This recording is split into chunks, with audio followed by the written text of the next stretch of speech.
In this video, we want to cover up our subject which is public finance in India. देखो, are तो मैंने कह दिया, but ये सब्जेक्ट है ना, ये मेरा सब्जेक्ट नहीं है, ठीक है। ये बस मैं ऐसे एक रिक्वेस्ट बना दे रहा हूँ video. I tried my best कि मैं अच्छे से पढ़ा पाऊँ, सब कुछ अच्छे से करवा पाऊँ, ठीक है। But there are may be chances कि मैं अच्छे से ना भी पढ़ा पाऊँ, अच्छे से ना भी समझा पाऊँ, है ना। बट तुम टेंशन मत लो, बट तुम ये टिप्स फॉलो कर लेना एंड तुम्हारी नैया पार हो जाएगी, ठीक है। The video is mainly focused for same 4। I know ये सब्जेक्ट है ना, ये सब सही ये सब के लिए है बेसिकली। सेमेस्टर 6 के लिए भी है, 4 के लिए भी है, 8 के लिए भी है, सब्जेक्ट सब में है। बट जो वीडियो है ना, जिस वीडियो में नोट्स वगैरह बनाए गए हैं, जो उस वीडियो में पढ़ाया गया है, उसमें स्पेसिफिकली सेमेस्टर 4 के पेपर लिए गए हैं बेसिकली, ठीक है। सेमेस्टर 4 के पेपर लिए गए हैं एंड उसके द्वारा ही नोट्स वगैरह बनाए गए हैं। Hope you understood. तो देखो, मैं तुम्हें ये भी नहीं कह सकता कि स्किप कर दो, बिकॉज अगर तुम सेमेस्टर 6 के हो, 8 के हो, तो तुम जाओगे कहाँ स्किप करके भी, बिकॉज यूट्यूब पे सब कुछ कंटेंट अवेलेबल ही नहीं है। आई गेस एक नया सब्जेक्ट है बीए इकोनॉमिक्स में। एक होता है subject which is public finance, उसका ही एक पार्ट है which is public finance in India, ठीक है। स्पेसिफिकली इंडियन फोकस्ड पे है। सो होप्स यहाँ पे सब जो देख रहे होंगे वीडियो वगैरह, वो इंडिया से होंगे, कि पाकिस्तान से तो होगा नहीं, है ना, बिकॉज यूनिवर्सिटी दिल्ली है, सब इंडिया से ही होंगे। तो हम इंडिया के बारे में बहुत सारी बातें जानते हैं। तो ये पेपर ना, यू कैन से कि 50% और more than 50% based on our general knowledge है, बिकॉज हम इंडिया में रहते हैं ना यार, इंडिया के बारे में पता है ना हमको, तो हमको लिख के आना जनरल नॉलेज के बेसिस पे। बट हम सब कुछ तो लेमन लैंग्वेज में लिख नहीं सकते हैं, तो हमको कुछ ना कुछ फॉर्मल स्ट्रक्चर चाहिए ना, फॉर्मल स्ट्रक्चर चाहिए, हमको कुछ ना कुछ चाहिए फॉर्मल स्ट्रक्चर लिखने के लिए, कुछ इंपॉर्टेंट, सबके लिए नहीं, बस कुछ इंपॉर्टेंट क्वेश्चंस वगैरह के लिए, है ना। सो वही मैंने किया है। तो मैंने बस यहाँ पे नोट्स बना दिए हैं एंड आपको मैं दे दूँगा most important question papers. Total मेरे पास 4 पेपर्स हैं एंड आपको कुछ नहीं करना है। देखो, ये है वो पेपर्स, ठीक है। टोटल 4 पेपर है। पैटर्न हमारा वही 3 घंटे रहेंगे, 90 मार्क्स रहेंगे। ऑल्दो आई रिकमेंड एक बार एग्ज़ाम में जाके अपने पेपर का जो तुम्हारे हाथ में होगा उस समय इंस्ट्रक्शंस अच्छे से पढ़ लेना जो उसमें लिखे होंगे। मोस्टली यही पैटर्न फॉलो होता है। 3 घंटे 90 मार्क्स, टोटल 6 क्वेश्चन होते हैं, 6 में से 5 करने होते हैं। इंडिविजुअल क्वेश्चन में ऑप्शन नहीं होता, बट टोटल क्वेश्चन 6 होते हैं, उनमें से कोई 5 कर सकते हो, ठीक है। ऐसा हमारा बेसिकली पैटर्न होता है। ज़्यादा डिस्कशन नहीं जो थे नहीं। एंड मेनली सारे क्वेश्चन ही फोकस्ड होंगे इंडिया पे। कुछ ये पूछेंगे वो लोग, तो पूछेंगे इंडिया के रिलेटेड, ठीक है, उससे बाहर नहीं जाएंगे। सो ज़्यादा टाइम वेस्ट नहीं करते, स्टार्ट करते हैं। कुछ नोट्स मैंने यहीं से बनवा लिए हैं। ये हमारा सिलेबस देख लो चाहो तो, ये हमारा सिलेबस है, जिसमें हमको यूनिट 1 है, ओवरव्यू एंड इशूज़ वगैरह पढ़ने हैं, एनालाइज वगैरह करना है डेफिसिट वगैरह को, है ना, फिजिकल फेडरलिज्म वगैरह पढ़ना है, डेवलपमेंट एंड वेलफेयर पॉलिसीज़ वगैरह पढ़नी है हमको, ठीक है। I will try my best कि मैं अच्छे से समझा पाऊँ, बट तुम वीडियो को ट्राई करना खुद से समझने का भी। अदर ज़्यादा टाइम वेस्ट नहीं करते, स्टार्ट करते हैं। पहला हमारा वही है, टैक्स सिस्टम क्या होता है। यूनिट 1 में पहला टॉपिक ही वही है कि टैक्स सिस्टम क्या होता है ना। So we all know what is tax. हमको काइंड ऑफ लेमन लैंग्वेज में पता है, लेमन लैंग्वेज में हमको मालूम है कि टैक्स सिस्टम क्या होता है। सरकार हमसे फालतू में पैसे हड़प लेती थी, वो फालतू में इसलिए ना, बिकॉज सरकार कुछ कर नहीं रही उन पैसों का। मोस्टली रेड टेपिज्म मतलब घूसखोरी में ही खर्च हो जा रहा है पैसा हमारा, है ना, धांधलेबाजी में खर्च हो जा रहा है। बट आई डोंट नो मुझे बिलीव होगा कि नहीं होगा। इंडिया का अगर हमें स्थिति सुधारनी है ना, अगर इंडिया की हमको कंडीशन सुधारनी है, तो हमको वो सारी चीज़ें करनी पड़ेंगी जो एक नॉर्मल इंसान के पर्सपेक्टिव से बहुत गलत लगता है सुनने में। पता नहीं तो मेरी बात मान पाओगे कि नहीं मान पाओगे। अगर इंडिया को बढ़ाना है ना एक्चुअल में, तो हमको ना सारी सब्सिडीज़ वगैरह, हाँ कुछ बेसिक किसानों वगैरह की नहीं, बट जो फ्री बीज वगैरह है उसे बंद करना पड़ेगा। एंड टैक्स को एटलीस्ट करना पड़ेगा 5 टाइम्स जितना अभी चल रहा है, उसमें उसके कंपैरिजन में टैक्स को करना पड़ेगा 5 टाइम्स, तब जाके इंडिया की स्थिति सुधारी जा सकती है। तुम कहोगे ऐसा क्यों, इतना बुरा क्यों करना पड़ेगा। बिकॉज जो हमारी पहले सरकार आई है, वो कुछ मोदी भक्तों ने या फिर अनभक्तों ने, मुझे नहीं कहना चाहिए मोदी भक्त, अनभक्त कहना चाहिए बेसिकली मुझको, क्योंकि ना हमारे कॉन्स्टिट्यूशन में अच्छे से लिखा हुआ है कि एक नॉर्मल पब्लिक को होना चाहिए क्वेश्चन पूछने वाला, साइंटिफिक होना चाहिए। कोई भी सरकार हो फ़र्क नहीं पड़ता, उसमें हिम्मत होनी चाहिए, दम होना चाहिए बंदे में क्वेश्चन पूछने का, है ना। वो किसी ने किया नहीं आज तक, तो सरकार ने बहुत लूट लिया। अब अगर इंडिया को बचाना है ना, तो यही हमारे पास एक आखिरी रास्ता की टैक्स को बढ़ा दिया जाए, हमेशा के लिए नहीं, कुछ सालों के लिए, एंड फ्री बीज को कम किया जाए और ख़त्म ही कर दिया जाए, क्योंकि बहुत ख़राब चीज़ है फ्री बीज वगैरह। It's a very bad thing to do so, ठीक है। इसलिए ना यहाँ पे ना तुम्हें आगे चल के बहुत बार ऐसी बातें की जाएंगी सब्जेक्ट में कि टैक्स को बढ़ा दिया जाए। वो एक्चुअल में अच्छी बात ही कर रहे हैं वो लोग, टैक्स बढ़ाने की बात अच्छी ही कर रहे हैं, गलत बात नहीं है ये, तभी वो गुड पॉइंट्स में लिखा होगा। तो कंफ्यूज मत होना कि ये तो गलत बात है, टैक्स बढ़ाना गलत बात है। ये अच्छाई में क्यों लिखा हो, तो कन्फ्यूज़ मत होना, ठीक है। सो डेफिनेशन पढ़ लेते हैं। A tax system is a total structure through which the government collects money from people. कितना सिंपल लिखा है, देखो क्वेश्चन छोड़ के नहीं आना है, ठीक है, कुछ तो लिख के आना है। कितना सिंपल लिखा है, structure through which government collects money from people, firms and institutions to meet public expenditure और public well to meet expenditure और to do public welfare. It includes direct taxes, indirect taxes mainly दो ही होते हैं, और ये कुछ और है आगे, which is tax rules, tax administration and tax reforms, ठीक है, कुछ और आगे बेसिकली। तो ये तुम डेफिनेशन याद कर लेना टैक्स सिस्टम की, मे भी पूछ सकता है। In India the tax system has two broad parts, which is first is direct taxes like income tax वगैरह हो गया, कॉर्पोरेट टैक्स वगैरह हो गया, ये सब, and indirect taxes like GST वगैरह हो गया, कस्टम्स वगैरह, कस्टम ड्यूटी वगैरह हो गई। सम रिमेनिंग लीव्स ऑन पेट्रोलियम, देखो पेट्रोलियम ना जीएसटी के अंदर अभी तक आ नहीं पाया है, तो उसको लीव्स वगैरह लगती है, विच इज़ पेट्रोलियम पे कुछ अलग टैक्स लगता है, जीएसटी नहीं लगता है ना, एंड अल्कोहल के ऊपर भी स्टेट लेवल पे। ऑब्जेक्टिव्स क्या होते हैं टैक्सेशन के, सिंपल सी बात यार, गवर्नमेंट का रेवेन्यू बढ़ाना है पहली बात तो, अगर रेवेन्यू बढ़ेगा तभी इंडिया की ग्रोथ करवा पाएंगे वो लोग, बट मोस्टली गवर्नमेंट पैसे खा जा रही है यार, ये गलत बात है। To reduce inequality, inequality reduce करनी है, अमीरों से पैसा लेना है, गरीबों में बांटना है, बट पता है ले तो लिया पैसा अमीरों से मगर गरीबों में बांटा ही नहीं, तो ऐसे करके अमीर भी गरीब होते जा रहे हैं। To control inflation and demand when needed, ठीक है, नीड तो बहुत चल रही है, इन्फ्लेशन बहुत बढ़ रहा है, कंट्रोल करने के लिए बहुत ज़रूरी है। यू नो अगर तुम टैक्स ना भरते, जो टैक्स भरते हैं बेसिकली, तो इन्फ्लेशन एटलीस्ट ट्रिपल या फिर 4 टाइम्स हो जाता जो अभी चल रहा है rate. To encourage investment, saving, exports वगैरह, डेवलपमेंट वगैरह, you can simply write to encourage development और इन्वेस्टमेंट्स वगैरह कह सकते हो तुम। अब तुम कह सकते हो कि सेविंग्स कैसे हो रही हैं, सेविंग्स की कौन सेविंग्स की बात हो रही है, ये हमारी सेविंग्स की बात नहीं हो रही है, बात हो रही है सरकार की सेविंग्स वगैरह की, सरकार के एक्सपोर्ट्स वगैरह की, ठीक है, डेवलपमेंट वगैरह, इन्वेस्टमेंट वगैरह, सरकार की इन्वेस्टमेंट वगैरह। To support welfare state activities, है ना, पब्लिक का वेलफेयर भी तो करना ही है। GST the most important reform, देखो जीएसटी से क्वेश्चन ज़रूर आएगा as far as I know, और ये बहुत कॉमन भी है, हम सबको पता ही है मोस्टली तो, बट देख लो एक बार कि स्ट्रक्चर वाइज कैसे लिख के आना है। देखो goods and services tax is a destination based tax, destination based means ये जो टैक्स होता है ना, ये ना हम उनसे नहीं लेते जो लोग गुड्स को प्रोड्यूस करते हैं, हम उनसे लेते हैं ये टैक्स जो लोग गुड्स को कंज्यूम करते हैं। It's not charge on the production place, it's charge where the goods actually consumed, that's why इसको डेस्टिनेशन बेस्ड कहा जाता है। Indirect tax we all know, ये होता है indirect, on the supply of goods and services, it replaced many old central and state indirect taxes and created more unified market। वही GST को common tax के form में लाया गया था एंड इसने मार्केट को बहुत यूनिफाई किया, बिकॉज सब अब जीएसटी में काम वगैरह कर रहे हैं ना मोस्टली लोग, तो मार्केट भी यूनिफाई हुई है एक बहुत अच्छे तरीके से। क्यों लाया गया था, like it reduces the problem multiple taxes, it made the chain like tax chain more transparent बनाया है, किसके पास टैक्स जा रहा आ रहा है वो सब दिखाई देता है, बिकॉज सब कुछ अब डिजिटल हो गया ना मोस्टली। तभी डोंट यू बिलीव मी और not I don't know, but जब भी हम फ़ोन वगैरह लेने जाते हैं ना, कुछ भी लेते हैं अच्छा सामान जब कुछ लेते हैं, क्योंकि तो हमको जीएसटी का प्रॉपर बिल मिलता है। हाँ नॉर्मल लोकल चीज़ों के लिए नहीं मिलता हमको, सस्ती चीज़ों के लिए 5-10 रुपये बिस्कुट के लिए नहीं मिलता, उसके लिए मिल जाता है कई बार अगर तुम अच्छी शॉप से लो, बड़ी दुकान से लो तो, है ना, वो मिलता है उस, तो तुम नोटिस तो वो जो बिल मिलता है ना, तुम देखोगे वो सिस्टम से निकालते हैं वो लोग, हाथ से लिख के नहीं देते हैं कि टैक्स इतना लगा, वो नहीं, हाथ से लिखा हुआ बिल मत लेना तुम, वो लोग मोस्टली तुम देखोगे तो वो लोग निकालते हैं कंप्यूटर से, बिकॉज सब कुछ उठाते हैं वो लोग ऑनलाइन, इसलिए ट्रांसपेरेंट हो गया सिस्टम हमारा।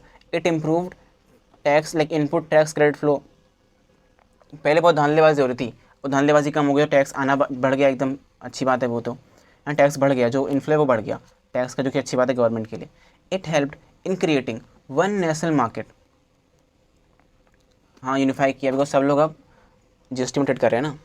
It reduce tax on tax in many cases, देखो पहले क्या होता था ना, बहुत बार ऐसा हो जाता था, बिकॉज अलग अलग टैक्सेस थे कि बंदे ने टैक्स एक बार पे कर दिया, उस पर दोबारा चार्ज कर दिया टैक्स, इसको कैस्केडिंग भी बोलते हैं, टैक्स ऑन टैक्स को हम कैस्केडिंग भी बोलते हैं, CASCADING, कैस्केडिंग भी बोलते हैं। ये हो जाता है बहुत बार, अभी कम हो गया बहुत ज़्यादा, अभी भी होता है पर कम हो गया बहुत ज़्यादा। मेन फीचर्स ऑफ जीएसटी, देखो अब ना I don't know why, but बच्चे पता नहीं क्यों फीचर्स में हो जाते हैं कंफ्यूज। देखो फीचर मतलब ना कि जीएसटी में क्या क्या चीज़ें होती हैं, है ना, एक्चुअल में जीएसटी क्या है, इसमें हमको सही गलत कुछ लिख के नहीं आना है, ठीक है। पॉजिटिव नेगेटिव बात नहीं हो रही, ये एक्चुअल में बात हो रही है, होता एक्चुअल में क्या है वो बात हो रही है। हाँ, डुअल स्ट्रक्चर होता है। एक तो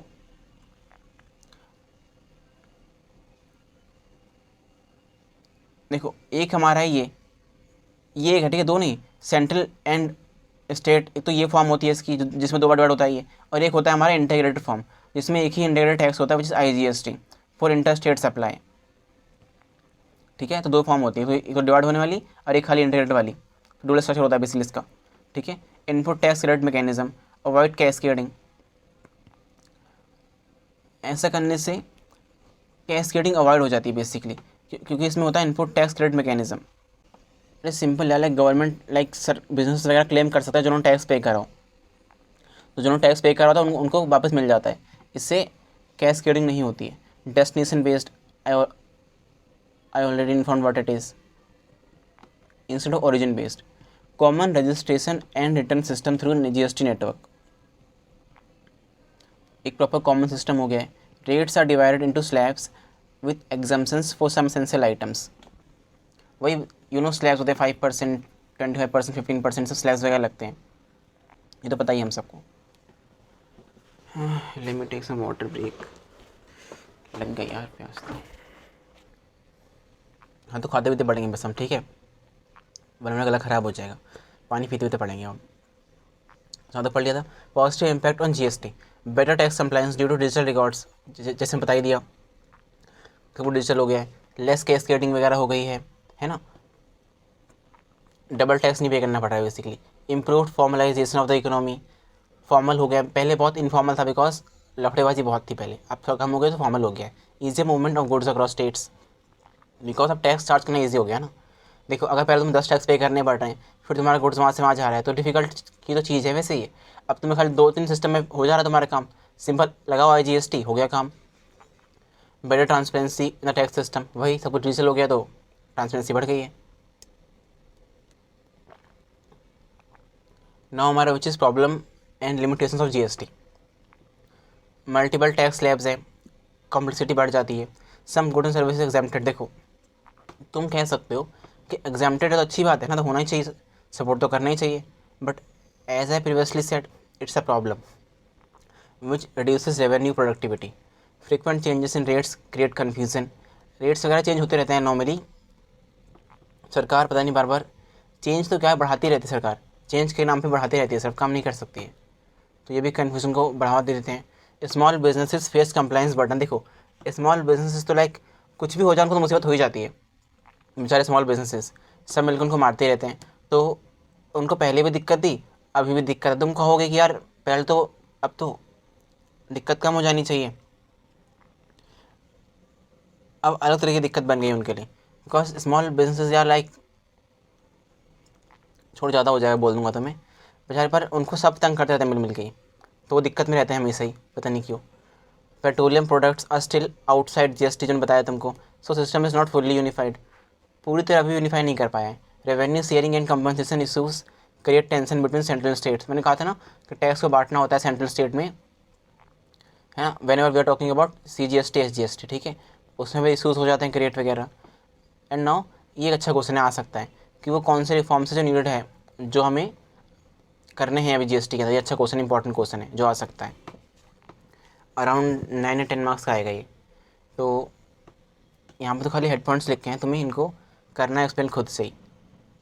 simply the rate structure, broaden the tax base by reducing, simplify the rate structure, पहले तो सिंपलीफाई द रेट स्ट्रक्चर, जो रेट स्ट्रक्चर बहुत कॉम्प्लेक्स था, अभी भी है कॉम्प्लेक्स तो बहुत ज़्यादा, उसको सिंपलीफाई करो पहली बात तो।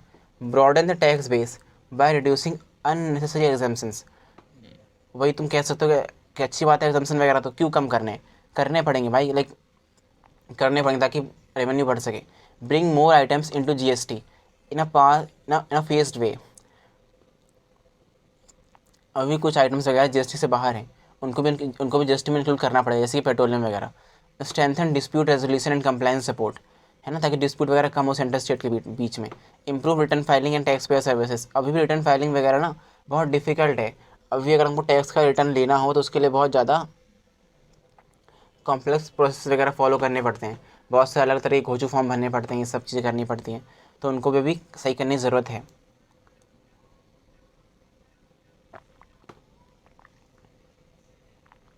Now direct taxes, issues and reforms. Direct taxes तो पता ही हमको, are paid directly by the person or firm on whom the tax is imposed. Income tax and corporate tax are the main direct taxes in India. ठीक है, hope you understood.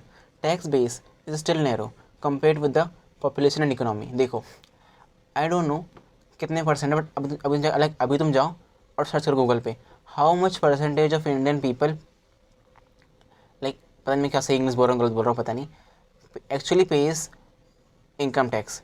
तो जब तुम्हें number मिलेगा ना, वो आई गेस अराउंड 6 से 7% के ही पास मिलेगा.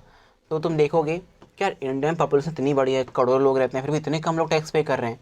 एंड लाइक पे करने वाले बहुत कम हैं, एंड जिन लोगों का भला करना है वो लोग बहुत ज़्यादा हैं. तो ये काइंड ऑफ बहुत लाइक इनइक्वालिटी हो गई ना बहुत ज़्यादा ही. तो वही यहाँ पे लिखा हुआ है, नैरो कंपेयर्ड विद पॉपुलेशन वगैरह को देखा जाए टैक्स बेस टैक्स पेयर वगैरह बहुत कम है. High exemptions and deductions reduce progressivity and revenue. वही मैंने कहा कि हाई एग्जाम्पन्स वगैरह जो होते हैं रेवेन्यू वगैरह कम कर देते हैं. टैक्स इवेजन, अभी भी कुछ लोग टैक्स चोरी वगैरह कर लेते हैं. अंडर रिपोर्टिंग वगैरह, बेसिकली धांधलेबाजी करना इशूज़ है बेसिकली इसके अंदर भी. कॉम्प्लेक्स लॉस, अभी धांधलेबाजी यार सिंपल सी बात है. Let me give you example. पानी पीना ज़रूरी है वैसे तो. देखो, मेरा एक फ्रेंड था,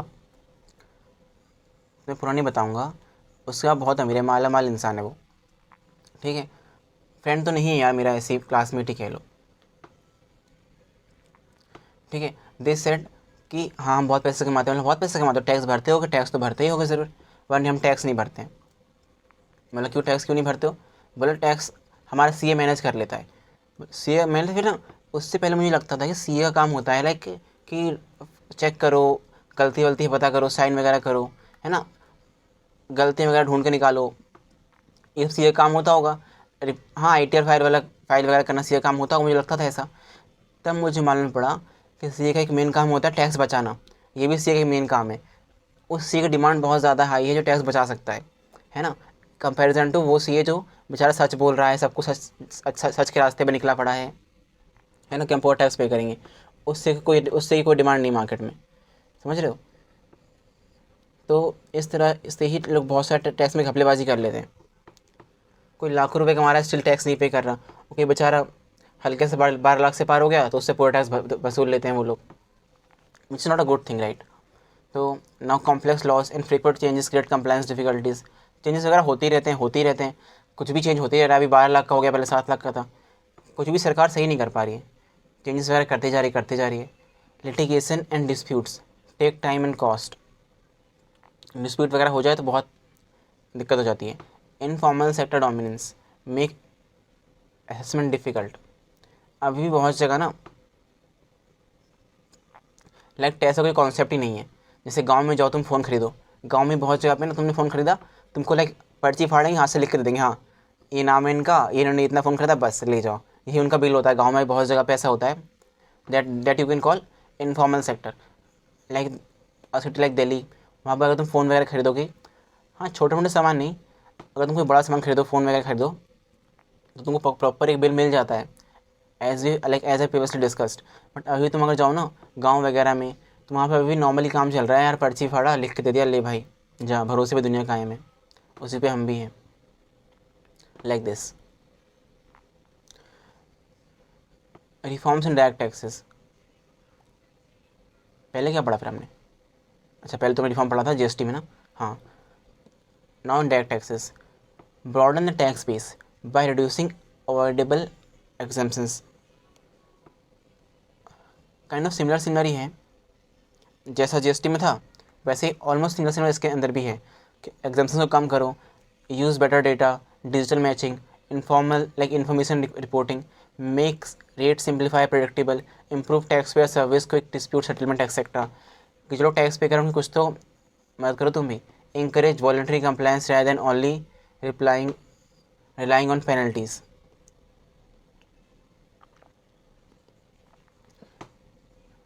यहाँ पे ये कहना चाह रहे हैं कि ऐसा मत करो यार कि तुम टैक्स तब पे करो जब तुम्हें पेनल्टी लग जाएगी तब पे करोगे. ऐसा मत करो, तुम खुद से टैक्स पे कर दिया करो, हमें तुम पे पेनल्टी ना लगानी पड़े. बेसिकली इतना कहना चाह रहे हैं. Indirect taxes issues beyond GST. यहाँ पे बात हो रही है इनडायरेक्ट टैक्सेस की जो जीएसटी के बियॉन्ड है बेसिकली, है ना। Even after GST some major tax items remain outside it, specially petroleum products.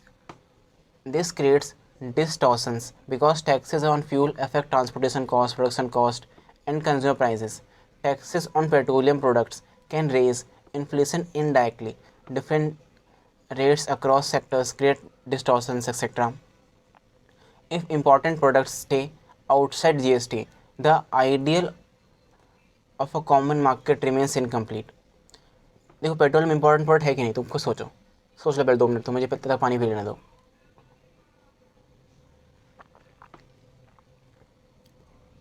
गला बहुत ख़राब हुआ पड़ा है ना। पेट्रोलियम इंपॉर्टेंट है तो वो जीएसटी भर के कर रहा है, फिर इतना इंपॉर्टेंट है पेट्रोलियम, ट्रांसपोर्टेशन कॉस्ट वगैरह सबको बढ़ाए पड़ा है, तो जब इतना इंपॉर्टेंट है तो जीएसटी बाहर कैसे है, फिर वो जीएसटी में लेके आओ उसको, सिंपल सी बात है। Tax administration main problems and reforms, complex procedure वगैरह फॉलो होते हैं एंड फॉर्म्स वगैरह। लो वॉलंटरी कंप्लायंस है यार, कोई भी रेडी नहीं हो रहा है कि टैक्स देने को रेडी तैयार ही नहीं है कोई। सिंपल लॉजिक लोग लगाते हैं गाँव के लोग ना, लाइक नॉर्मल इंडिया वही है कि पैसा हमने कमा लिया जब, तो सरकार को देना ही क्यों है, किस बात को सरकार देना, सरकार तो कुछ करती नहीं है। सच कह रहे हैं, वो लोग भी गलत नहीं, सरकार तो कुछ सही में कुछ नहीं कर रही है, सही में सरकार कुछ भी नहीं कर रही है, कुछ भी नहीं। तुम कैसे तो कर रही है यार, देखो देखो तुम समझो, करके कुछ आसान नहीं कर रहे, जो उसने अब तक करा है सरकार, जो सरकार ने अभी तक करा है वो करा है बेयर मिनिमम, जो उन्हें करना ही पड़ गया मजबूरी में। अदरवाइज सरकार होती भाई तो जापान जैसी होती,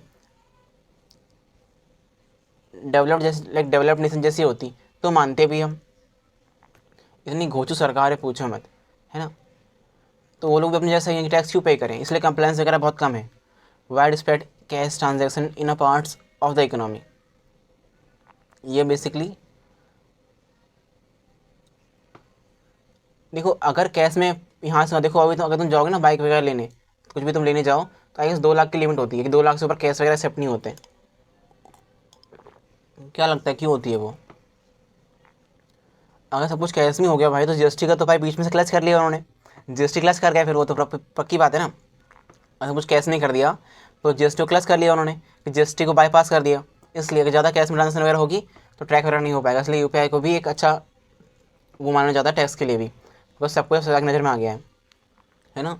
अगर बैंक बीच में इन्वॉल्व नहीं हुआ ना तो सरकार को पता ही नहीं चलता कि क्या हो गया क्या नहीं हो गया, उसी को ब्लैक मनी भी कहते हैं बहुत बार। Limited use of technology in some areas, वही बात हो गई यार।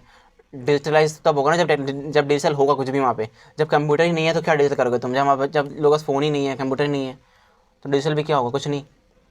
ओवरलैपिंग अथॉरिटीज़ एंड डिलेज, होने ही सरकारी काम है भाई, होना ही डिले तो है। Reform ideas, simpler laws, strong digital system, better taxpayer education, risk-based scrutiny, data analytics, faster refunds and all। इतनी था हमारे कुछ यूनिट 1 में, बहुत इजी था, ठीक है, डिफिकल्ट कुछ नहीं था। सो तुम इसको 2 मिनट पढ़ो, उतने में थोड़ा पानी पी लेता हूँ मैं, ठीक है।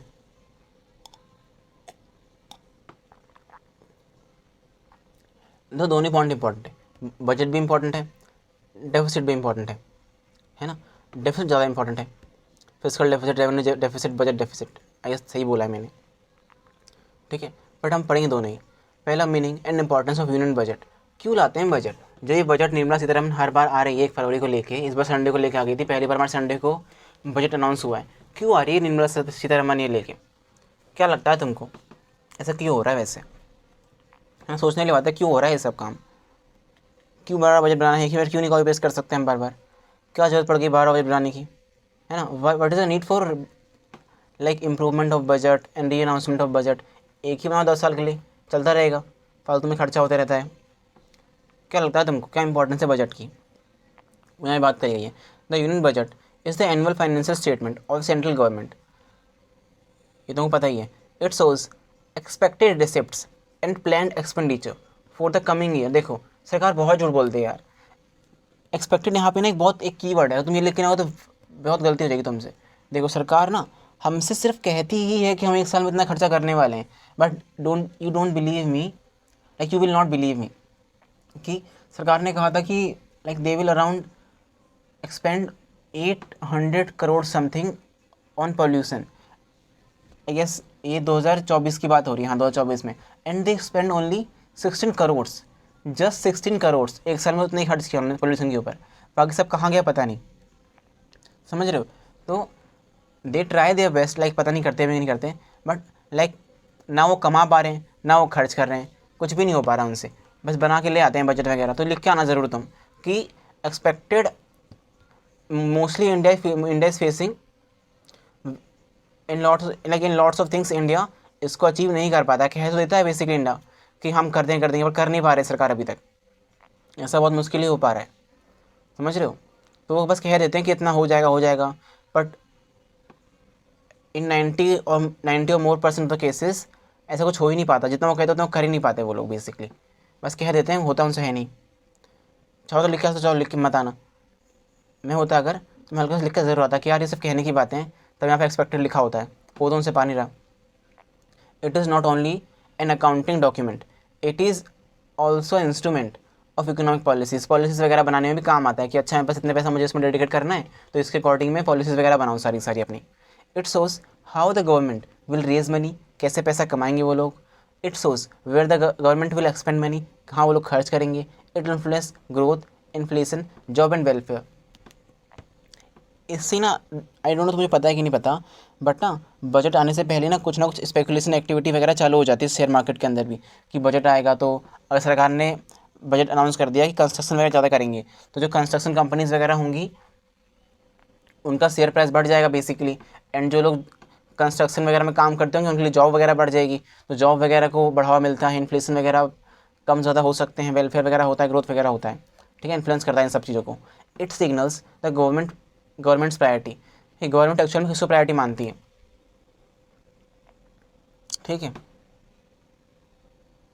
Now components of union budget, revenue receipts वगैरह ये कॉम्पोनेंट्स है, ठीक है। Revenue receipts, tax revenue, non tax revenue, capital receipts. Hope तुमको इतना तो पता ही होगा रेवेन्यू कैपिटल में फ़र्क क्या होता है। रेवेन्यू मीन्स नॉर्मल बातें हो रही थी, डेली खर्चे और आने जाने की बातें हो रही होती हैं, लाइक खर्चा कितना हो रहा है, कितना जा रहा है। And capital assets and liabilities की बात होती है, which is borrowings, recovery of loans, disinvestment, कहाँ से पैसा निकालना है, किसको प्राइवेटाइज करना है, एंड अदर कैपिटल इन्फ्लोज वगैरह, है ना। कैपिटल खर्चा कहाँ, लाइक जो कैपिटल में पैसा लगाना है, जो एसेट में पैसा लगाना है ना, नॉर्मल खर्चा नहीं, जो लगाना है एसेट में पैसा जो लगाना है, वो पैसा कहाँ से आएगा, वो उधारी पे आएगा, लोन्स वसूली करके आएगा, कुछ बेच के आएगा, और अदर कैपिटल इन्फ्लोज कैसे आएगा। Now revenue expenditure, current expenditure such as salary वगैरह पे करना, है ना, जिससे देखो रेवेन्यू मतलब ना जिससे कुछ भी एसेट और लायबिलिटी में चेंज ना हुआ हो, जैसे करंट एक्सपेंडिचर वगैरह, सैलरी वगैरह देना, इससे कुछ चेंज हो रहा नहीं हो रहा, है ना। सब्सिडीज़ वगैरह, इंटरेस्ट पेमेंट्स वगैरह, एडमिनिस्ट्रेशन एक्सपेंसेस वगैरह, यहाँ पे खर्चे होंगे। कैपिटल खर्चा होगा जैसे कि एसेट वगैरह में जो लायबिलिटी वगैरह कम करे, such as infrastructure development etcetera. Receipts and expenditures are so for both revenue accounts and capital accounts, like revenue accounts and capital accounts दोनों के लिए होता है basically. A good answer should explain the difference between revenue and capital items, then discuss why capital expenditure is more growth oriented। तुमको ऐसे लिख के आना है कि नॉर्मली जैसे लिखा है ना वैसे लिख के आ जाओ कि हाँ गवर्नमेंट, लाइक पहले डिफरेंस लिख दो, डिफरेंस बिटवीन क्या होता है, डिफरेंस मीन मीनिंग ऑटोमेटिकली आ जाता है, समझ गए। देन बताओ कि कैपिटल एक्सपेंडिचर ही क्यों होता है मोर ग्रोथ ओरिएंटेड, ऐसी क्या खास बात है कैपिटल एक्सपेंडिचर में। बेसिकली ये होता है इसलिए बिकॉज एसेट्स ही तो वो चीज़ है ना जो हमें लॉन्ग टर्म में बेनिफिट देने वाले हैं, एसेट्स ही तो है जो वो लॉन्ग टर्म बेनिफिट देगा। सैलरी से क्या है, एक महीने सैलरी पे कर दी, हो गया काम खत्म, उससे आपको बेनिफिट नहीं होगा फ्यूचर में, है ना। बट अगर तुम एसेट बढ़ा लो, जैसे दुबई ने करा, दुबई ने वहाँ पे लाइक बहुत सारे पार्क्स वगैरह और बहुत सारे टूरिस्ट प्लेसेस वगैरह बनाए, है ना, जो उनके लिए एसेट साबित हुआ, एंड अभी भी उनसे रेवेन्यू वगैरह आता है, इसलिए वो मोर ग्रोथ ओरिएंटेड होता है कैपिटल एक्सपेंडिचर। ऐसे लिख के आना एग्जाम में। प्लान्ड एक्सपेंडिचर, देखो सिंपल है, लाइक पहले ना हम एक फॉलो करते थे प्लान हमारा, which is 5 year plan follow करते थे, इसके हिसाब से हम अपना सब कुछ बनाते थे 5 साल के लिए, लाइक कहाँ खर्चा करना है वो सब लिखते थे हम 5 सालों के लिए प्रॉपर, जिसको हम कहते थे 5 ईयर प्लान एरा। अब इसको ना अच्छा जो भी हमने रिपोर्ट बनाई कहाँ खर्चा करना है ना, वो लिखा, एंड जो भी उस डॉक्यूमेंट में नहीं लिखा है जो हमने बनाया 5 सालों के लिए, एंड खर्चा हो गया, उसको कहते थे unplanned expenditure was all the other expenditure. This classifications This classification has now lost importance after planning system was replaced by a more modern budget framework. Today, expenditure is usually discussed as revenue and capital expenditure, and now also by sector such as health, education, defense, and subsidies. Example में लिखा वो लिखना like mention the old distinction and then write that it is less relevant in the present fiscal system. ठीक है, अभी less relevant, अभी इसको replace कर दिया गया, 5 ईयर प्लान को रिप्लेस कर चुके हैं, ऑलरेडी रिप्लेस्ड है बेसिकली. ठीक है, नाउ ये मोस्ट इंपॉर्टेंट क्वेश्चन आ गया, which is physical deficit, revenue deficit and primary deficit. अच्छा, मैंने गलती से बार बार बोल दिया budget deficit, its primary deficit actually. Physical deficit like is the gap between total expenditure and total non borrowed receipts, है ना, ये होता है हमारा फिजिकल डेफिसिट. देखो पैसा आया, बहुत पैसा आया, पैसा तो हम ला कैसे भी सकते हैं, ठीक है, एक है मेहनत का पैसा और एक है हम किसी से मांग के ले आए, समझ रहे हो. तो तुम बताओ एक्चुअल में कौन सा पैसा अच्छी बात है, कौन सा पैसा आना अच्छी बात है. मेहनत का पैसा सिंपल सी बात है, जो हम खुद कमाए हैं, जो किसी से मांग के लेके नहीं आए. That's why in physical deficit we consider non borrowed funds. ठीक है, तो it simply means the gap between total expenditure and total non borrowed receipts, जो हमने खुद से कमाए बेसिकली पैसे. It shows how much the government must borrow. ठीक है, बेसिकली लेट्स से हमारा खर्चा 10,000 का हो गया, ठीक है, एंड हमने जो पैसे हमने खुद से कमाए वो हमारे 7,000 रुपये हैं. ठीक है, खर्चा 10,000 का हो गया एंड कमाए 7,000 रुपये, तो खर्चा 7,000 का हो गया तो वो पे करना पड़ेगा, भाई हमने कमाए पैसे कम हो, तो गैप है 3,000 रुपये का ना. द गैप इज़ ऑफ 3,000, तो वो कहाँ से लाएँ, तो हमको बोरो करने पड़ेंगे, मस्ट बोरो करने पड़ेंगे, जो खर्चा होगा उसको पे करना ही पड़ेगा, है ना. Now revenue deficit, the gap between revenue expenditure and revenue receipts. It means government is borrowing even for regular day to day spending. हाँ, revenue regular day to day spending भी कहते हैं, उनको समझ में आएगा. Primary deficit is physical deficit minus interest payments. Physical deficit में बस तुम इंटरेस्ट पेमेंट को हटा दो तो बन जाता है primary deficit basically. It tells us how much new borrowing is needed excluding the burden of past debts. उसको हटा देता है, लाइक होता नहीं कि डेट तुम सुने होगा नाम कि इंटरेस्ट पे करने के लिए भी बोरो करना पड़ रहा है. तो जो हमने बोरो करने के लिए, जो हमने बोरो का इंटरेस्ट पे करने के लिए जो हमने लोन लिया है बेसिकली, उसको हटा के बात होती है यहाँ पे. Why these matter, high fiscal deficit can increase debt and interest burden. High revenue deficit shows weak fiscal discipline. Primary deficit help judge present policies efforts separately from old debt. कि sir जो पहले गड़बड़ हो गई वो तो ठीक है, छोड़ दो, वो कांड हो गया. तुमने अब क्या किया सुधारने के लिए, तुमने अब क्या किया, कुछ किया भी कि नहीं किया. Now fifth point which is effective revenue deficit. Effective revenue deficit is revenue deficit minus grants for creation of capital asset. देखो रेवेन्यू डेफिसिट हो सकता है बट अगर हमने खर्चा अच्छी चीज़ों पे किया है, जैसे कैपिटल एसेट वगैरह बनाने में किया है हमने, तो अच्छी बात है ना, तो बाद में वो फ़ायदा देगा, तो उसको निकाल दो बेसिकली डेफिसिट में से, उसको निकाल दो, वो एक्चुअल फ़ायदे के लिए किया हमने. It was introduced to make the budget numbers more meaningful because some grants are use for asset creation and should not be treated exactly as pure current spending. Because उसका बेनिफिट तो long term में मिलेगा ना, तो खर्चा भी long term divide कर लो, है कि नहीं. ऐसे हम कुछ करते हैं डेप्रिसिएशन के केस में, जब हमने ट्रीटमेंट सीखा था, तो वही बेसिकली बात है. जब पूरा बेनिफिट लॉन्ग टर्म में मिलने वाला है तो सारे पैसे आज ही क्यों चार्ज करने हैं, लॉन्ग टर्म में लाइक थोड़ा थोड़ा करके चार्ज कर लेंगे, जिससे पूरा बटन एक करंट ईयर पे नहीं पड़ेगा. Difference in simple words, revenue deficits is the plan gap. Effective revenue deficit removes those grants that create assets. Simple. Implications of revenue deficit. It indicates that current revenue is insufficient even for routine spendings. It reduces fiscal space for development expenditure. जब तुम खुद का ही नहीं, like तुम regular ही नहीं पे कर पा रहे हो, तो रेवेन्यू का लाइक तुम डेवलपमेंट वगैरह क्या करोगे, सिंपल सी बात है. It may force the government to borrow for consumption rather than investment. है ना, पहले तुम्हारा जिंदा तो रहो तभी तुम कुछ ग्रो कर पाओगे, इन्वेस्टमेंट कर पाओगे. It can worsen debt sustainability if persistent. अगर रुका नहीं गया तो, जैसे पाकिस्तान में हो रहा है, वो लोग जो चाइना के लिए लोन लिए पड़े हैं. अभी तुम्हें रिसेंट केस बताऊँ, ठीक है, अभी थोड़ा सा आउट ऑफ टॉपिक जा रहा हूँ. सुनना एक रिसेंट केस. चाइना ने फिर पाकिस्तान को उल्लू बनाया एंड वहाँ पे लाइक बनवाने के लिए मेट्रो वगैरह उन्होंने उल्लू बनाया पाकिस्तान को. बोला हाँ तो मेट्रो बना लो हमसे, हम तुम्हारी मेट्रो बना देंगे एंड मेट्रो बनवा भी देंगे हम तो मेट्रो बनाने के बदले तुम्हारे पे खर्चा हो जाएगा 8 बिलियन का, मतलब मेट्रो, खाली मेट्रो ट्रेन के लिए, ठीक है, मेट्रो खाली ट्रेन के लिए, मेट्रो के लिए, उनका उसका इंफ्रास्ट्रक्चर नहीं, रेलवे पटरी वगैरह नहीं, बस मेट्रो ट्रेन के लिए तुम्हारे पे खर्चा हो जाएगा 8 बिलियन का। और जो हम खर्चा करेंगे लाइक जो पटरी वगैरह बनाने में, इंफ्रास्ट्रक्चर बनाने वगैरह बनाने में, तो 30 सालों के लिए, 30 या 20 कुछ कहा था, हम तुम्हारी मेट्रो मैनेज कर लेंगे, उससे जो पैसा हम कमाएंगे उससे हम वो रिकवर कर लेंगे जो हमने, तो लाइक मेट्रो जो बनाएंगे, लाइक जो हमने बनाया इंफ्रास्ट्रक्चर वगैरह, उसका तो हम रिकवर कर लेंगे चला के मेट्रो। बट जो मेट्रो ट्रेन की जो कॉस्ट है टोटल अराउंड 8 बिलियन थी, वो तुमको देनी पड़ेगी, है ना। सो इस तरह से लाइक बहुत ज़्यादा केसेस वगैरह बिगड़ जाते हैं। So now our 7th point which is deficit and debt management. Debt management means basically planning borrowings in a way debt keeps debt sustainable and borrowings cost under control. Debt हमारा sustainable रहे, ऐसा ना हो कि date की वजह से हम डेट में फंस गए, एंड बोरिंग जो इंटरेस्ट कॉस्ट वगैरह है हमारी अंडर कंट्रोल रहे। Government must balance development needs with physical stability. Physical जो हमने पढ़ा था just basically total expenditure and total non borrowed funds का जो बैलेंस है वो मेंटेन रहे, स्टेबिलिटी मेंटेन रहे। बोरो ओनली टू एक्सटेंड नेसेसरी, कुछ भी अनवांटेड बोरिंग्स वगैरह मत करो। जो बोरिंग्स वगैरह उसको करो प्रोडक्टिव काम के लिए, जो बोरिंग्स हमने करी है उससे हमारे एसेट क्रिएट हो जो हम फ्यूचर में बेनिफिट करें।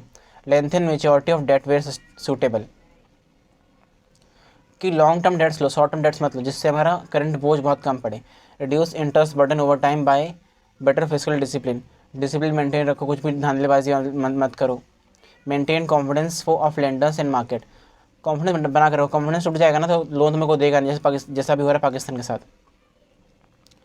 FRBM एक्ट और FRBM review committee, the fiscal responsibility and budget management framework aims to keep fiscal policy discipline, its purpose to reduce excessive deficit and improve transparency. पूछ सकते हैं होता क्या है, क्या पर्पस वगैरह है। Main idea usually discussed in FRBM is set credible fiscal deficit and debt targets. Main ideas usually discussed है ना, credible fiscal deficit and debt targets, झूठ ज़्यादा मत बोलो, ठीक, सच सच बोलो, क्रेडिबल रखो अपनी बातों को। Move towards a debt anchor rather than only focusing on annual deficit, move towards a debt anchor rather than only focusing on annual deficit. जो डेट एंकर हमारा बेसिकली होता है डेट को सेट करना अपने GDP के ऊपर। आई गेस GDP था, wait you can let me show, देखो हाँ GDP था, GDP के ऊपर सेट करना कि ताकि डेट जो हमारा जो रहे वो सस्टेनेबल रहे, ठीक है, उस पर सेट करना, ठीक है। Improve transparency and use escape cause clauses only in special situations. अगर तुम्हें, हम तो वैसे कहते हैं डेट हम इस पर खर्च करेंगे, बट अगर तुम्हें किसी और काम पे खर्च करना ही पड़ जाए तो वो खाली किसी कामों पे लाइक स्पेशल केसेस में करना, हर ऐसे गड़बड़ मत करना। नॉर्मली रखना ट्रांसपेरेंसी वगैरह कि हमने किस पे यूज़ किया डेट वगैरह सब कुछ। Create an independent fiscal council to assess official forecast and compliance, ताकि सब कुछ सही चले, कुछ भी गड़बड़ बीच में ना हो जाए। Make borrowing rules more discipline and medium term oriented. Why a physical council is proposed to provide independent analysis of physical numbers and improve credibility and reduce creative accounting. मुझे समझ में आ रहा होगा। Now our 9th point which is budget as a tool for recovery and consolidation. अब budget has to balance two goals, physical consolidation, physical basically physical में एकता वगैरह करना, समझ जाओ तुम कुछ ऐसा है, एंड इकोनॉमिक रिकवरी करना।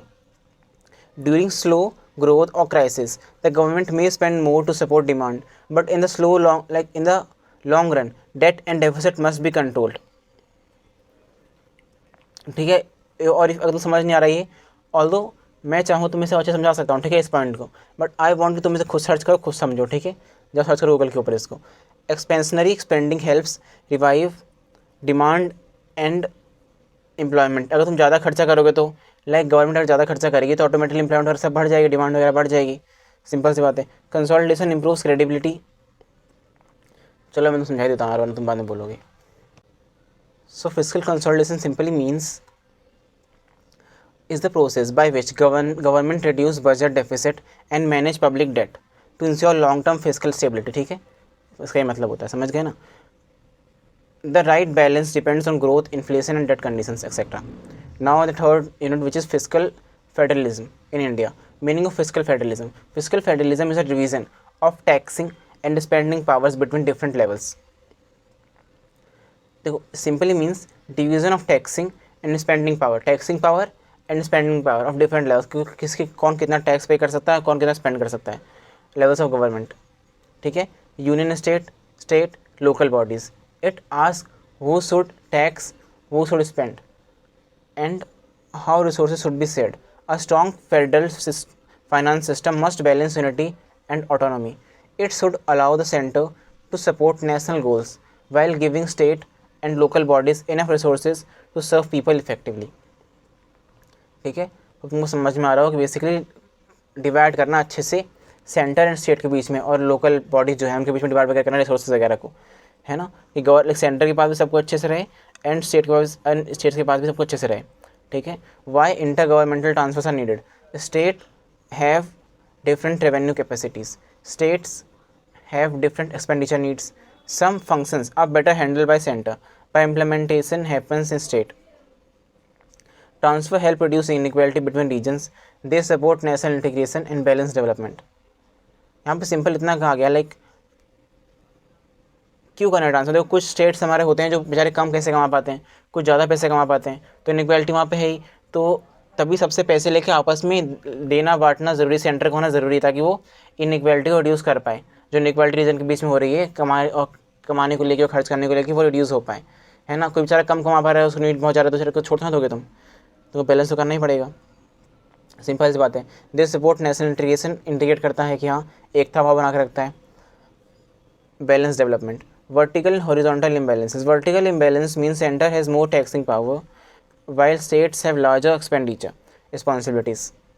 कि सेंटर पैसे ज़्यादा कमा रहा है एंड स्टेट खर्च ज़्यादा कर रहे हैं. Horizontal imbalance means state are unequal among themselves in resources and needs.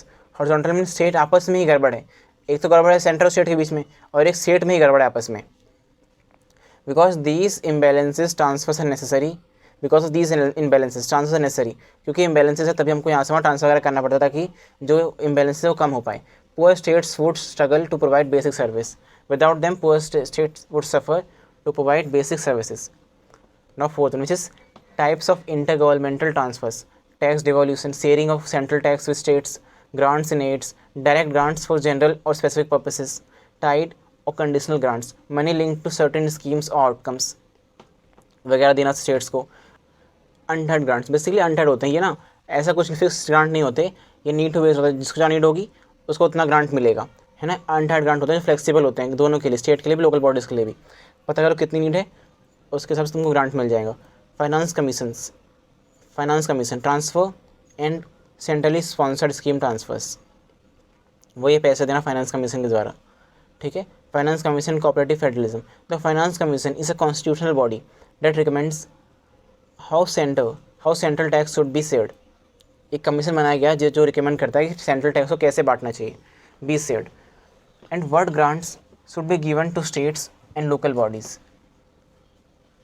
It is central to cooperative federalism. The 15th finance commission is specially important in exam answer. हाँ देखो ये एक टिप दी हुई है, काइंड ऑफ अ टिप है, इसको कर दो हाईलाइट. ठीक है. The 15th finance commission specially important exam answers. Key themes include tax devolution, grant to health, local bodies, performance incentives and physical responsibilities etcetera. It recommends a formula based tax devolutions. It give importance to local bodies and public health grants. यहाँ पे इसका answer भी लिखा हुआ 15th finance commission के बारे में लिखी हुई ये बातें. It supported fiscal discipline while allowing flexibility. It tried to balance equity with performance. Now fiscal federalism after 1991. After economic reforms India move toward greater, सबको पता है ना कि 1991 में एलपीजी आया था. After economic reforms India move toward greater market orientation, fiscal responsibility and decentralization. However, states also faced more competition and more dependence on transfer in some areas. कुछ बातें लिखी हुई हैं आफ्टर क्या हुआ था basically. Reforms increase the need for efficient taxation and spending. GST changed the tax landscape.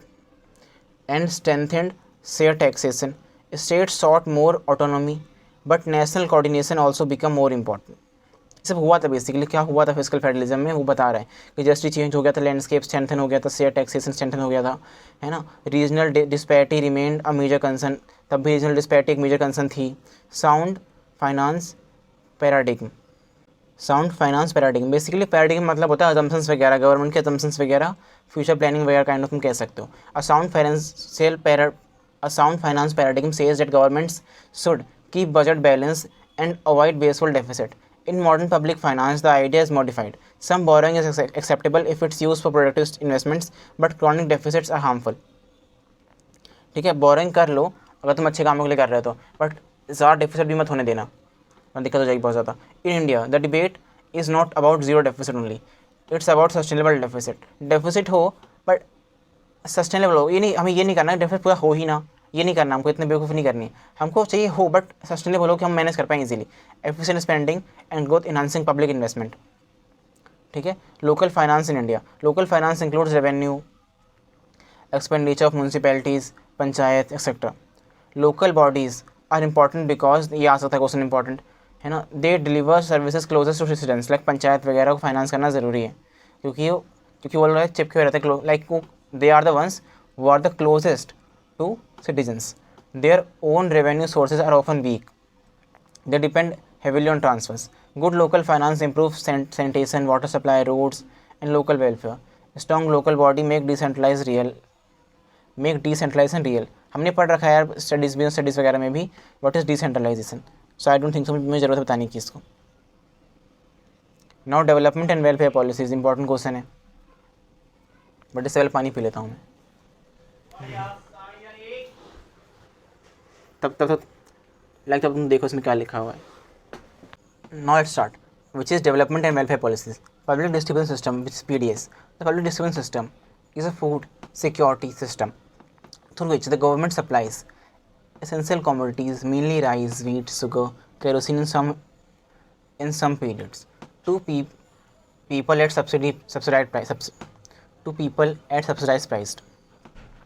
तो पहला ही टॉपिक है PDS विच इज़ खाना पीना सप्लाई करना अच्छे से, ठीक है, मेंटेन रखना, सप्लाई करना सब्सिडाइज प्राइस पे, कम प्राइस से, बेसिकली कम प्राइसेस के ऊपर, सब्सिडाइज प्राइस पर basically. Objectives of PDS: food security, price stability, production against hunger starvation, distribution of essential food grains, support for social justice. Implementation challenges: leakage, diversion of food grains, corruption, inclusion errors. It simply means, देखो exclusion error मतलब होता है कि हमने देखो अब खाना पीना देना है, सब्सिडाइज देना है, तो सबको देना थोड़ा होता है, सबको देना होता है बेसिकली देना होता है. जो लोग गरीब होते हैं बेचारे, जो लोग बेचारे लाचार वगैरह होते हैं, उनको देना होता है. तो एक्सक्लूजन एरर मीन्स नाम से समझ में आ रहा है एक्सक्लूड कर देना, कि हम गरीब परिवार को ले ही नहीं पाए, उनको गलती से हमने एक्सक्लूड कर दिया. इंक्लूजन मतलब हमने गलती से जो लोग एलिजिबल नहीं थे, जो लोग क्राइटेरिया फुलफिल नहीं कर रहे, बेसिकली अमीर लोग, उनको ले लिया हमने गलती से. तो दोनों एक एरर है, गलत लोगों को ले लेना और सही लोगों को ना लेना, ये दोनों ही एरर है basically. Food storage and transportation infrastructure. Food poor storage and transportation infrastructure ये भी एक चैलेंज है. वीक टारगेटिंग इन सम पीरियड्स. नीड कुछ समय में टारगेटिंग नहीं कर पाना अच्छे से basically. Need for better digitation and portability, ये भी एक ज़रूरी चीज़ है. ड्यूरिंग द क्राइसिस, हाँ, एक इंपॉर्टेंट बन सकता है इसके ऊपर भी, क्राइसिस में क्या करा था हमने, ठीक है, हाईलाइट कर दो इसको. During the crisis like COVID-19, many questions asked whether PDS should be universalized. The main argument in favor is the universal or near universal access reduces exclusion, ensures food security when income collapse. The main concern is the cost, but in a crisis, the welfare gain is very large. इसमें इतना लिखा हुआ है कि हाँ, universal कर दिया तो जो एक्सक्लूजन वगैरह है वो कम हो जाएगा, जो हम ना ज़्यादा से ज़्यादा परिवारों को ले पाएंगे. इंक्लूजन का तो कुछ नहीं लिखा है यहाँ पे, लिखा है एक्सक्लूजन का कि हाँ हम और लोगों को इंक्लूड कर पाएंगे, बट दिक्कत है कॉस्ट की. बट यार अच्छा तो इंसान वही होता है ना जो मुसीबत में काम आता है. तो भले कॉस्ट ज़्यादा लग जाए, बट अगर तुम ऐसे क्राइसिस के टाइम पे हेल्प करते हो ना, तो तुम एक ही बार में बहुत ज़्यादा हेल्प कर सकते हो, बहुत ज़्यादा ही हेल्प कर सकते हो. वही लिखा हुआ है यहाँ पे. National health mission which is NHM. The NHM, which is National Health Mission, in India's major programs for improving health services, especially primary health care वगैरह, mental like maternal health, mummy वगैरह के जो पेरेंट्स वगैरह बनते हैं, जो basically माता होती है ना, जो मम्मी बेसिकली बात हो रही है, ठीक है, पता नहीं मम्मी को निकाला मुझसे, समझ जाओ मेटल मतलब जो औरतें बच्चा देने वाले होते हैं, ठीक है। By this way you can understand this. Child health disease control, it includes rural and urban health components, strengthens sub centers, PHCs, CSCs, basically primary health centers and community health centers, and health workers, improves maternal and child health services,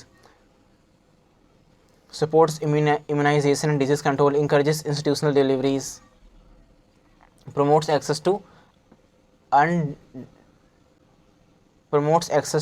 underserved areas, common strategies under NHM, accredit social health activities, community outreach, etc., better referral systems and ambulances, strengthening health and infrastructure, focus on prevention and primary care, monitoring outcomes and service delivery.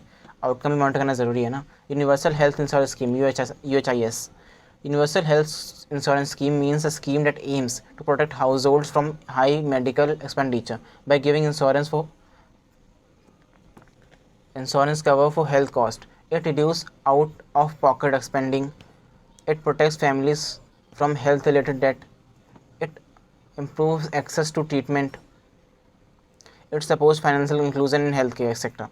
ये चार तुम रोक के पढ़ना, तो समझ में नहीं आ रहा था, और तो बहुत ईजी है समझना। तो benefits of UHIS, greater protection, ये तो कोई बनाना लिख सकता है यार, लो इनकम फैमिलीज़ के लिए, improved affordability, better risk of pooling, support for equitable access to health services, etcetera.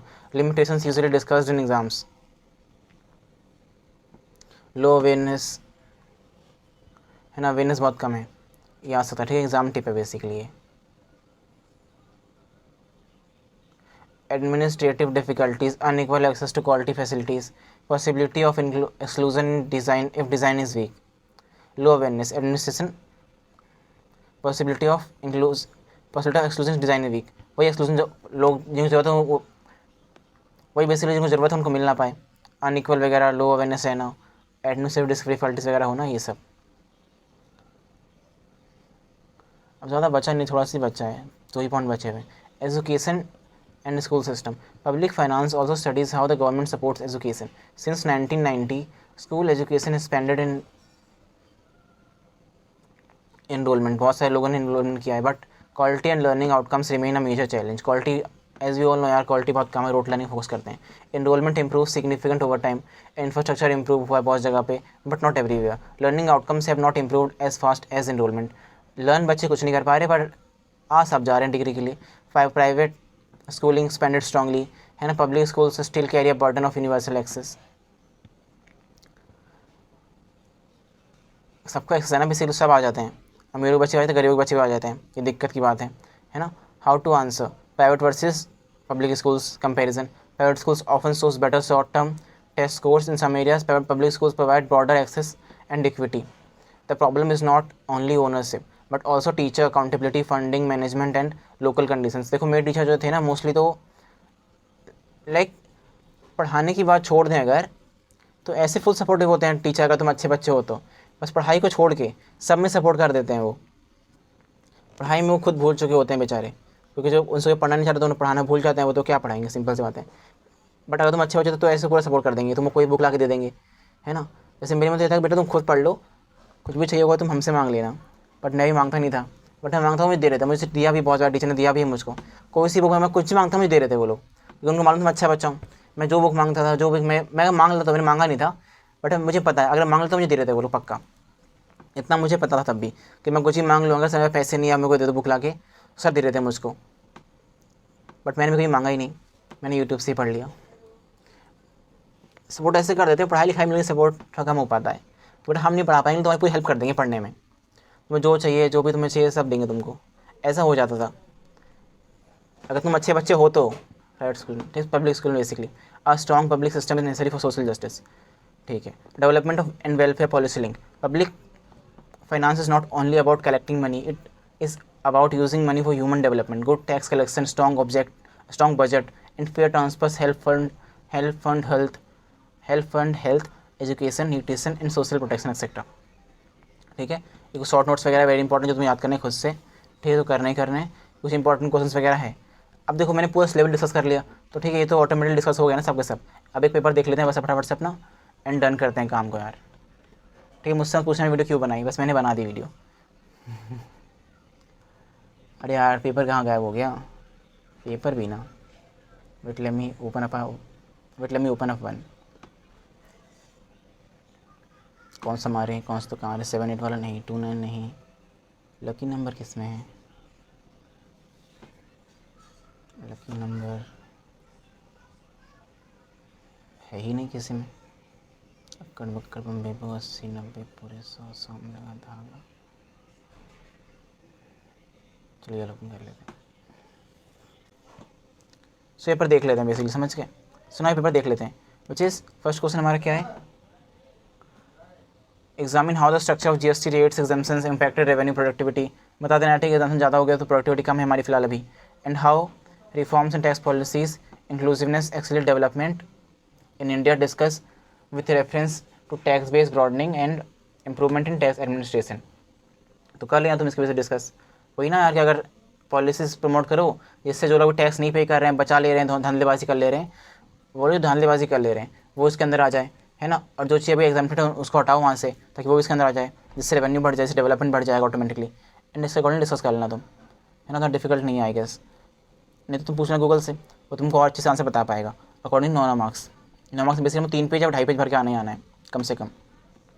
What were the की recommendation for FRBM, fiscal revenue and budget management, review committee regarding fiscal deficit, ये सब करना। Notes में लिखा हुआ था, revise करके लिख देना बेसिकली यहाँ पे। अकॉर्डिंग टू कितने मार्क्स का है, 8 मार्क्स का है ये, है ना। अब देखो ये या एक जी का टाइप क्वेश्चन है, जी के, it's based on general knowledge, तो ऐसे क्वेश्चन भी आ सकते हैं जो तुम्हारे जनरल नॉलेज पे बेस्ड हो, ठीक है। रेडी है ऐसे क्वेश्चन के लिए भी, तुम इनको स्किप कर सकते हो। Third one which is explain vertical horizontal, जो पढ़ा था basically imbalance state to state, central to state, critical analyse the role of sound finance paradigm, ये बता देना तुम इनको। And now what the 15 finance commission की रिकमेंडेशंस, तुम ये बता देना कैसे क्या रिकमेंडेशन वगैरह जो हम डिस्कस किया था बेसिकली। फिलहाल कितने मार्क्स का है वैसे ये, इट्स ऑफ 12 मार्क्स, तो उसके अकॉर्डिंग आंसर करना। वहाँ पे ना कम लिखा हुआ था बहुत ज़्यादा, तुम लाइक पूछो गूगल वगैरह से, तुमको आंसर मिल जाएगा अकॉर्डिंगली। 12 मार्क्स में अराउंड तुमको 4 पेज भर के आने हैं, 3.5, ठीक है ना। Fifth one, critically evaluate the progress of school education in since India 1990 with reference to the enrolment trends learning outcomes. हमने पढ़ लिया था यार, एनरोलमेंट बहुत हो रही है पर लर्न वगैरह बच्चे बहुत कम कर पा रहे हैं। इंफ्रास्ट्रक्चर वगैरह डेवलपमेंट हुआ है बट स्टिल बहुत ज़्यादा लैक करता है ना। रोल ऑफ प्राइवेट स्कूलिंग बताओ, सिंपल, इसमें तुम्हें गवर्नमेंट की बुराई करनी है एंड प्राइवेट तारीफ करनी है। In India discuss the reference between, अच्छा नहीं, फिफ्थ का आंसर है, 6th के पास होगा ना बेसिकली ये रहा। What are the main features and benefits of universal health scheme, बता देना यार, सिंपल सी बात है कि लो इनकम फैमिलीज़ को वो कर पाना, बचा पाना किसी भी थ्रेट से, है ना। Discuss the case and universalization in public distribution system during the Indian, को देखा आ सकता है, इंपॉर्टेंट क्वेश्चन आ सकता है। वट आर द इफेक्ट्स, अब देखो पेपर रैंडमली चुना, ठीक है, हमने यहाँ पर रैंडमली चुना, ऐसा नहीं कि मैंने कुछ तुक्का मार के, मतलब मैंने कुछ जानबूझ चुना हो पेपर, जैसे मेरे वाले आ रहे हैं। अब देखो ये क्वेश्चन ना हमने चुना रैंडमली, ऐसा कुछ नहीं कि मैंने जो पढ़ाया वही आ रहा है, ऐसा कुछ नहीं है, क्योंकि इंपॉर्टेंट इसलिए आ रहा है, समझ गए। What are the effects of growing private and foreign investment in India's health sector, access equity public health system, ठीक है। सारे जीके बेस्ड क्वेश्चन है, सारे नहीं, जैसे ये भी जीके बेस्ड क्वेश्चन ही समझ लो तुम, है ना। तो सारे इजी क्वेश्चन, ज़्यादा वैसे क्वेश्चन नहीं है, सारे तो क्वेश्चन है ना, अगर तुमको हल्का फुल्का जनरल नॉलेज होगा तुम इजीली आंसर कर सकते हो सारे क्वेश्चन को, इतना डिफिकल्ट नहीं होगा, ठीक है। सो तुमको नोट्स वगैरह मिल जाएंगे डिस्क्रिप्शन में, इतना ही मैं कर पाया, ठीक है, सब्जेक्ट के लिए। Thank you for watching guys, we will meet in next video, देखते हैं किसकी होती है। एंड हाँ ऑल्सो लाइक देखो इंस्टा पे ना मेरी लाइक नोटिफिकेशन ऑफ रहती हैं, सो इंस्टा पे देयर आर चांसेस कि लेट रिप्लाई मिले और बहुत लेट रिप्लाई मिले, पर रिप्लाई मिल जाएगा, इतना उसमें गारंटेड है। बट व्हाट्सएप पे देयर आर चांसेस रिप्लाई मिले ही ना, ठीक है। हाँ यूट्यूब पे तो तुरंत मिलेगा रिप्लाई, यूट्यूब पे कमेंट अगर तुमने करा तुमको रिप्लाई मिल जाएगा बहुत जल्दी, it's very high chances. And यार ठीक है, देखो कुछ बच्चे ना बहुत बोलना नहीं चाहिए बट बहुत बेवकूफ़ी करते हैं, बुराई लाइक कुछ बुराई कर देंगे, हाँ आपके लाइक इंग्लिश वगैरह ठीक नहीं है, ये ठीक नहीं है, तो मैं फिर पूछता हूँ क्या दिक्कत है बताओ, तो दिक्कत क्या हो तो बताओ क्या दिक्कत है। चलो मैंने ग्रामर गलत मान लो लेट से मैंने कुछ ग्रामर गलत बोल दी, तो एटलीस्ट चलो टाइम से मत बताओ, मैं खुद खोज लूँगा मैंने कहाँ गलती करी है। एटलीस्ट बता दो कि मैंने गलत क्या बोला, मैंने क्या ग्राम गलत बोल दी, मैंने क्या एक्चुअली गलत करा वो तो बताओ। भाई आपने गलत कर दिया, ये गलत बात है भाई, आपकी आवाज़ ऐसी लाइक, भाई आपको इंग्लिश नहीं आती तो मत बोला करो। तो बताओ तो भाई ऐसा क्या हुआ, ऐसा क्या हुआ कि तुम्हें लगा कि मुझे इंग्लिश नहीं आती, ऐसा क्या हुआ बताओ तो एक्चुअल में। क्या मैंने ग्रामर गलत बोल दी, क्या मैंने फ्लुएंसी कम रखी, क्या हो गया एक्चुअल में ऐसा वो तो बताओ। कैसा एक्चुअल में हुआ क्या, मैं सही कैसे करूँ बताओ। कुछ गलत है मैं सही कैसे करूँ बताओ ही नहीं, गलत क्या है, कुछ गलत है बट क्या गलत है बताओ ही नहीं, तो मैं सही कैसे करूँगा। सिंपल सी बात है ना। तो कुछ जब गलत लगे ना तो बताना चाहिए मैं गलत क्या लगा, ताकि मैं सही कर पाऊँ। Rest, thank you for watching guys.